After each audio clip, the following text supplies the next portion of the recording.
Hi, this is AZ Tryman. This is my guide to getting paid to play poker in a 10-handed cash game. Specifically, a 10-handed cash game. What we'll talk about here, some of the principles will apply to a 6-handed game, to 8 or 9 players at a table, but specifically it's about 10-handed cash game guide. So if there are fewer than 10 players at your table, you'll need to adjust the requirements only slightly. We'll talk about that a little bit further. First, let's talk about why I'm doing this. Why am I revealing an actual system for people to improve their poker play?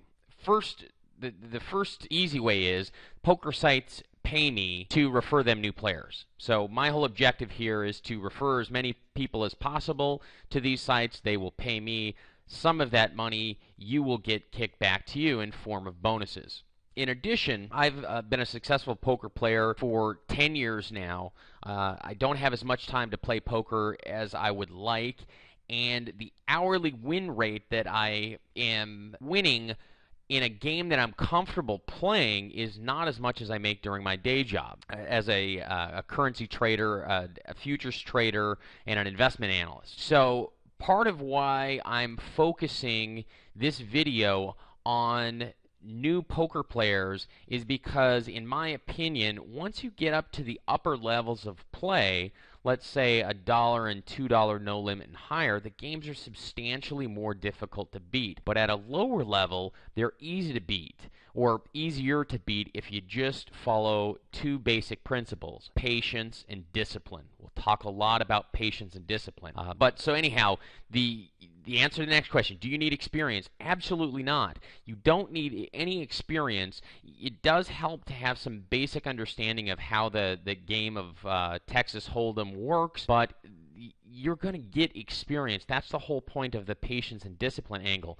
You're going to play very, very small games until you have enough experience to beat that game and then move up. Most people don't have the patience and discipline to sit at these very, very low games where the hourly win rate is barely worth your time, but the key is that is going to give you the experience to be able to move up levels to eventually get paid. What game should you play? Some people prefer to play sit and go tournaments, multi-table tournaments. This video specifically is going to be about cash games. The great part about cash games is if you have 10 or 20 minutes to play, you can sit down at a table, play for 10 or 20 minutes, leave, come back anytime. You can enter and exit the game, and if you can just piece together 10 or 20 minutes 5 or 6 times a day, you're going to put in enough time to be able to eventually make some pretty good money. How many hands should you play? Think about this. At a 10-handed table, all you have to do is win one round of blinds every 10 hands, and you're going to break even. Now, if you break even, you're actually going to be making money because of the way that the poker rooms offer you bonuses and rakebacks and the like. So all you have to do is break even to make money playing poker. But again, that takes discipline, that takes patience.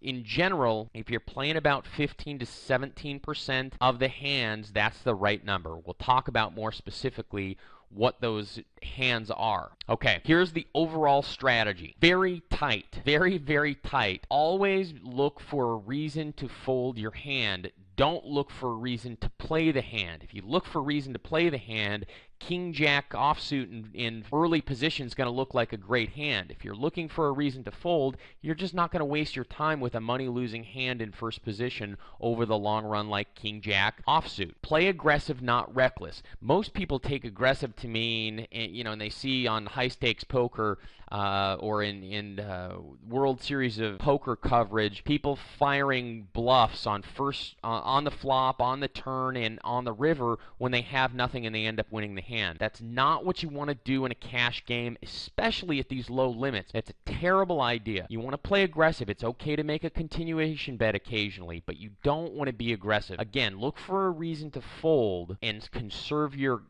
your money, conserve your capital. Number 3, ABC poker. What do I mean by that? That means you don't have to do anything fancy. In these low limit games, all the way up to 50 cent, $1, and even higher than that, you don't have to do anything fancy. You don't have to pull off these great bluffs. You don't have to call with ace high on the river because you think somebody's bluffing. Those are just not high percentage plays. So you want to play basic poker. If you have good cards, bet them. If you have mediocre cards, check them. If you have poor cards, fold them. ABC poker. Strategy number 4. Pay attention. You want to make notes. You want to be able to classify the other players at the table. Is this player good, excellent, or poor? Is this person tight? Is this person loose? Is this person in between? You want to be able to make general classifications. Now, you don't have to get it exactly right, but if you see something going on with one particular player where they make a really ridiculous play, you want to make note of that for later. Pay attention to what's happening in the game that you're at. In addition, strategy number 5, keeping records. Keeping records is a total pain. It feels like a waste of time. The reason that it's not a waste of time is because it forces you into having to pay attention to what's going on. What table am I playing at? What blind level am I playing at? Who's playing in the game? How much money did I make in this particular session? How long did I sit in this particular session? Not only will keeping these records keep you focused on the goal, which is to eventually turn these small wins into much bigger wins, but it will also help you avoid major losses. There's some studies done that show that people that keep a log of what they eat every day lose a lot more weight than those people that don't. Why? Because you're tempted, you might be tempted during the day to have a Kit Kat bar, but if you have to write that in your log at the end of the day, it's a way to keep yourself honest. You're probably not going to eat that Kit Kat. So the poker analogy to that is you're probably not going to play overly aggressive and lose an entire buy-in by making a loose call at the river if you know you're going to have to put this in your log. So the log is another way to make sure you're playing tight, that you're playing the game the proper way. Okay, let's get into what are our starting cards. Early, middle, and late position before the flop. Early position, first 3 seats to act. You don't want to play hands up front. Why? Because you're going to be out of position the rest of the hand. Okay, so you want to play very, very little. You do want to play your aces, your kings, your queens, jacks, ace, king, suited and offsuit, and ace, queen suited. When you get those hands, raise 3.5 times the big blind. Okay, it's just very simple. If you don't have one of those hands, fold it. You got a pair of 7s up front, fold it. You got an ace jack suited, fold it. Now you could play those hands. They would be marginally profitable up front, but especially for the beginning players and especially at these low limits, they're not going to make you money. Get rid of them.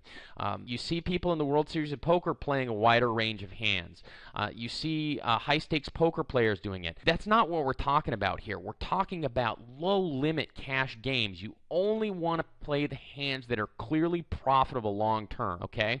That's the big difference. Don't look at what you see on high-stakes poker and these other things and these other, suited connectors from up front and raising and playing these marginal hands in a fast way. Just don't do it. Stick to this strategy. We will make money. In middle position, which is the after the first 3 seats to act, the next 3 seats, you're going to play almost nothing again. You're going to add your pair of 10s and you're going to add ace queen. Now, hey, look, that might be overly tight. Can you play a pair of 9s from there? Can you play ace jack suited? Again, you could. You probably would if you're playing in the World Series of Poker, or you're playing in a multi-table tournament, or you're playing against great players. You're going to need to expand your range a little bit. But playing in these low-limit games, you want to stay out of situations where you take ace jack suited, raise 3.5 times the big blind, get 4 callers, flop comes ace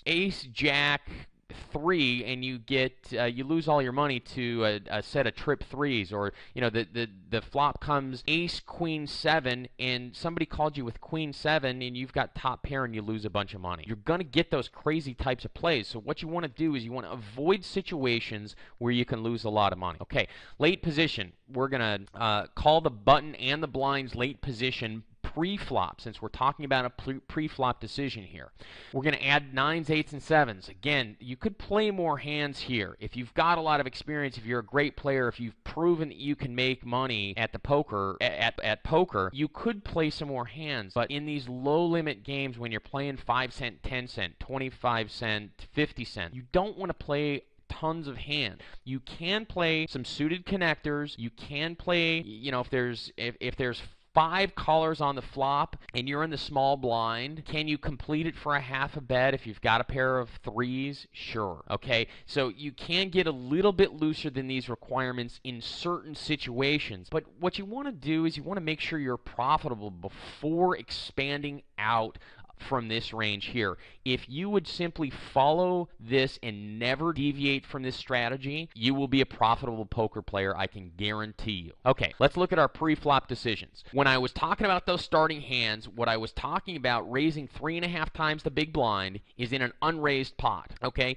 if the first or second position player calls and you've got a limper or 2 in front of you, you need to restrict your requirements even further. It's called the gap concept. You must have a better hand to raise an already opened pot or to re-raise than you do to have to raise a pot that has not been opened. So what do I mean there? What I mean is if you've got ace queen suited and somebody raises in first position, you're in middle position, let's say. Somebody raises under the gun. Do you want to re-raise with ace-queen suited? Absolutely not, because that's a marginal hand in middle position, even in an unopened pot. But if the pot's already been raised, you could call there and hope to catch some spades on the flop, or maybe hope that the person in first position is calling with a worse hand. But again, look for reasons to fold. Yes, it's boring, but what you're really looking for is you're looking for spots where you're a clear favorite to just take down some money. Part of your objective is not to lose. If you can avoid calling big raises with cards that need to pair up on the flop, you're going to be in a much better position. You're going to miss the flop 2/3 of the time, right?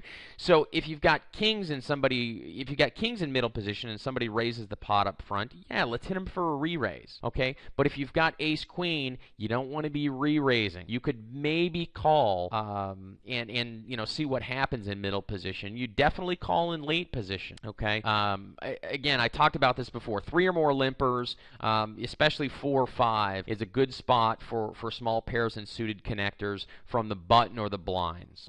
So we talked a little bit about that. You can in a situation where pots are not raised, you can go ahead and call. Now, if you call with a small pair or suited connectors from the button and the big blind re-raises, there's a good chance you want to let go of that hand. So what you have to do is you have to have the discipline to be able to let go of that hand if it gets raised, okay? Unless maybe you're sitting on the button, the big blind raises, 4 people call it, then you've got a chance to maybe close out the betting and see the rest of the hand from the button. But again, don't look to put in a lot of money pre-flop hoping that you're going to connect. You've got to have good cards to be able to proceed.